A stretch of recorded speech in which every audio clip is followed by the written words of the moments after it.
Ukrainian forces have retaken more territory from the Russians in the south. The focus is near the city of Kherson, in one of the regions unlawfully annexed by Russia last week. Ukraine's President Volodymyr Zelensky says his troops are making rapid and powerful advances against Russian forces, and dozens of settlements have been recaptured from the Russian military in the south and the east. Over the weekend, Ukraine retook the strategic eastern town of Liman, which the Russians had been using as a logistics base. But both sides paid a heavy price for the fighting there. Our senior international correspondent Orla Guerin sent this report, which does include some distressing images. Driving into Liman, now liberated soil. Ukraine is clawing back territory. It has the momentum. But among the ruins, victory can look bleak. Further in, the wreckage of war. And among the pines, there is death. Along the roadside, evidence of the human cost of Russia's defeat.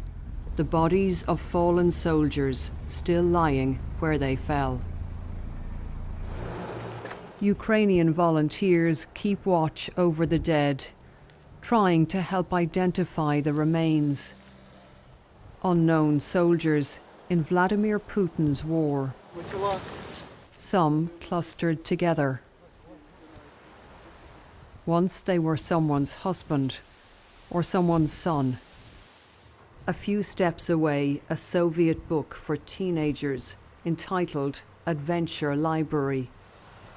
And something else Russian troops left behind. Deadly anti-tank mines, barely visible.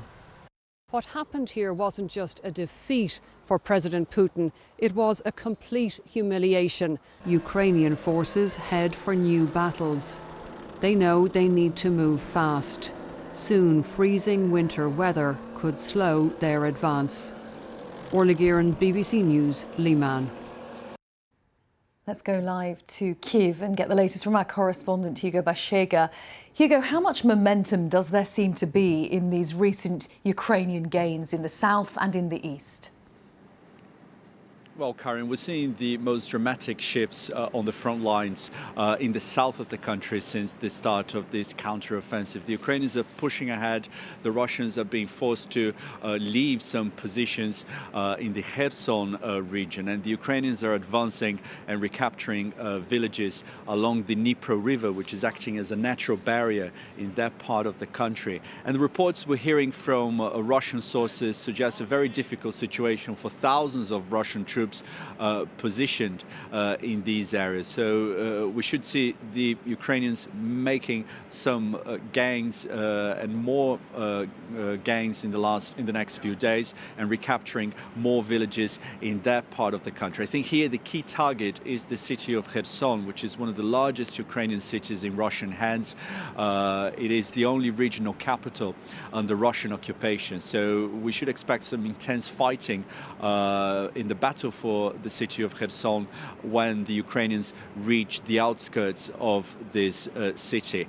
And in the east, the Ukrainian army are fortifying their positions around the town of Liman. We've been talking about Liman for a few days now, a major logistics and transport hub in the Donetsk region. And it is a strategic city for the Ukrainians because it gives the Ukrainians a position to reclaim territory not only in the region of Donetsk, but also in Luhansk. So major changes on the front lines with massive gains for the Ukrainians reclaiming territory in two different regions of the country.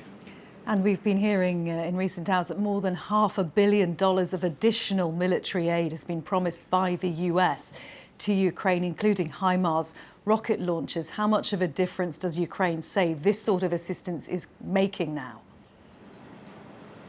Well, you talked about the HIMARS system, and this is a piece of military equipment that's been seen as vital in this counter-offensive. It has given the Ukrainians the ability to target Russian positions away from the front lines, deep inside Russian-controlled territories. So it is very significant, and I think with this new wave of assistance being promised by the US, I think the total of military support that's been committed by the Biden administration is now at $17 billion.